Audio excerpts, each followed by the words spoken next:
This is or was a show in Dearborn that I was invited to bring my Boss 302 '69 Shelby to.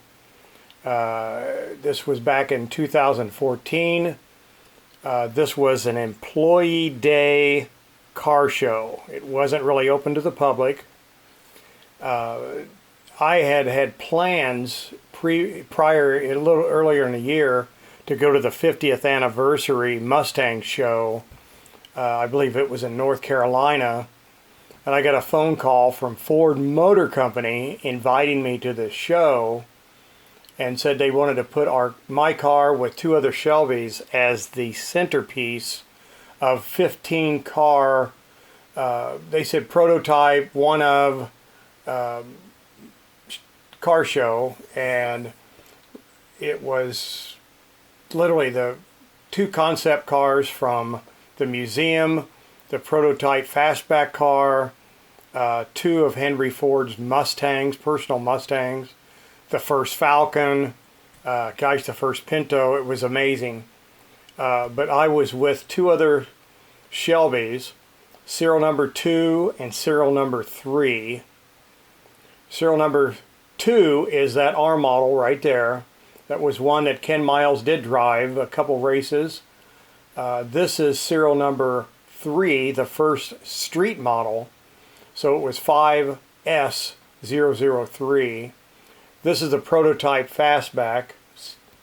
And there's the Mustang 2, and then the other one they called Mustang 1. 63, 64. These came out of the museum, which was just right down the road. This was at the Product Development Center on Ford Motor Company's property. It was a fantastic show. Employees were allowed to bring their cars. This was on a Friday. To see these cars, this was a very, very historic car show.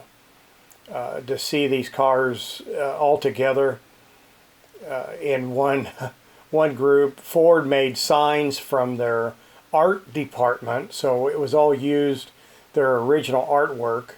Because I even noticed the GT350, how the actual letter of the G was and the 5, because I knew in the original stripes that they used that it's unique. Those two Mustangs right there were Henry Ford's personal cars. This is the first Falcon.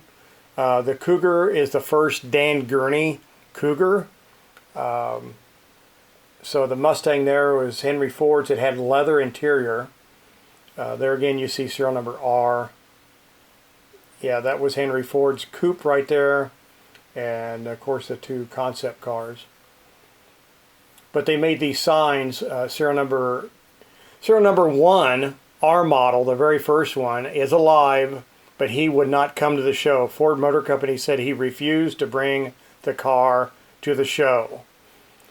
So the purpose of this show, or the Shelbys, to be on display, and we were the centerpiece, we were in the middle of the display, was the first program with Shelby and Ford, which were the 65 Shelbys, and then my car, the GT350 Boss 302, was the last program with Shelby and Ford before Carroll Shelby resigned from Ford.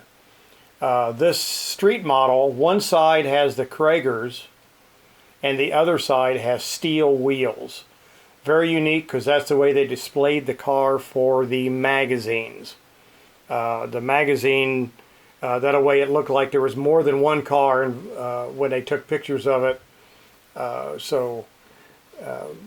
Kind of unique that one side, you'll see here in a second, that it showed no mirror on the side. This was very early car, but see the steel wheels, which is how the cars were shipped and sold. The Kragers were the optional wheel. Of course, my car was, an engineer saved the car from being destroyed by getting the car out of Ford. You see the signs that they made. Very, very neat signs. You got to take these home with you along with a plaque. They gave each one of the owners of their car a plaque, only these 15 cars. And the plaque was the description of the car, which was very cool. So mine reads very well, so it's pretty neat. Of course, Carroll Shelby's endorsement, 1 of 1. I had that done very early. This was, again, the only Boss 302 Shelby. It managed to stay alive through this engineer that basically removed the car from Ford, fudged the paperwork a little bit. Instead of saying 9F02G 482244, he got it out with paperwork that was 582244.